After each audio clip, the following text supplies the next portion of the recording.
Hey, welcome back to Daily Flash. I'm Mitch English. This is interesting. Our next guest is a scientist and an author. His name's John Taylor. He has a new book out. It's called Contact with the Future, The Astonishing Power of Intuition and Precognition.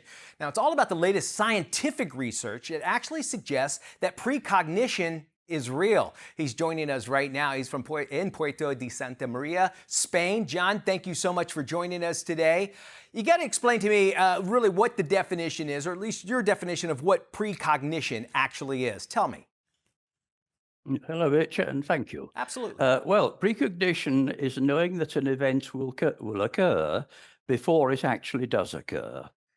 My research suggests that the precognition doesn't refer to the event itself. Okay. Instead, it refers to our future experience of reading about the event or watching it happen.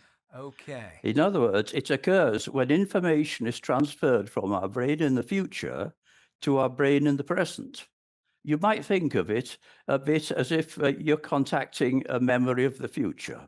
Okay. It's similar to telepathy, in which information comes from the brain of another person.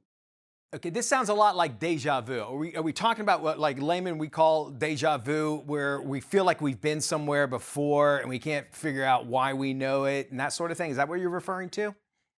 Exactly, Okay. yes. But in deja vu, we sense this familiarity with something, and we gain the familiarity in the future when we live in a house, for example. Okay. And we go to the house for the first time, and this leads to the precognition, deja vu. Interesting. Now, you're saying that intuition that is actually allows us to unconsciously tap into our future access information. So how are we able to look into the future for where we're at now? You're going to have to explain this to me because this is really cool, but I want to understand it.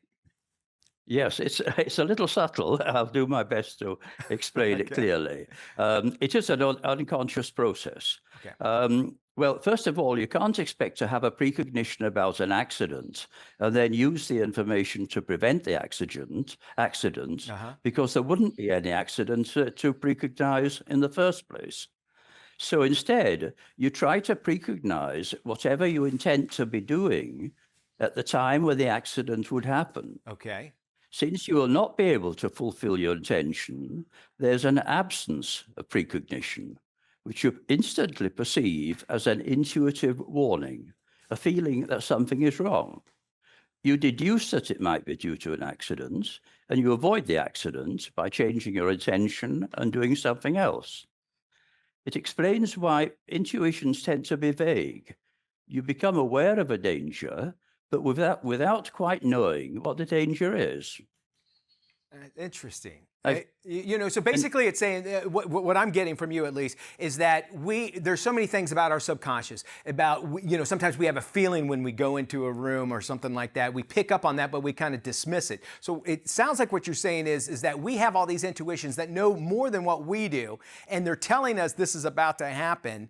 And because we've kind of already felt that and we're not following our intuition, am I on the same path with you? Yes. Okay. I think, well, I put it this way, an intuition illustrates the interplay between the left and right hemispheres of the brain.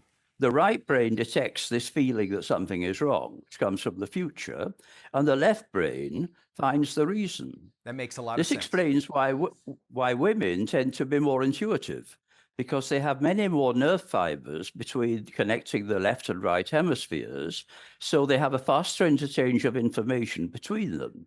They can react more quickly in a situation of emergency. Okay. Well, can men or people, can we develop this, or can we kind of work our way so that we can have our brain work together? Is there ways that we can actually harbor this or even develop this to have a better precognition? There most certainly is. Precognition is not a lot of use on its own. If we have a precognition, it's only because of future events it will be allowed to occur. So we have to learn to listen to our intuitions and not let logical reasoning get in the way. Yes. This is what the occultists have been telling us for centuries, and now we have a scientific explanation for why it occurs. It's interesting, John, because there's so much that we don't know about our brains. This does take me down a path which I'd love to learn more. And if folks want to find out more on their own, they can get a copy of your book. You can just go to John Taylor to find out more information. Thank you, John.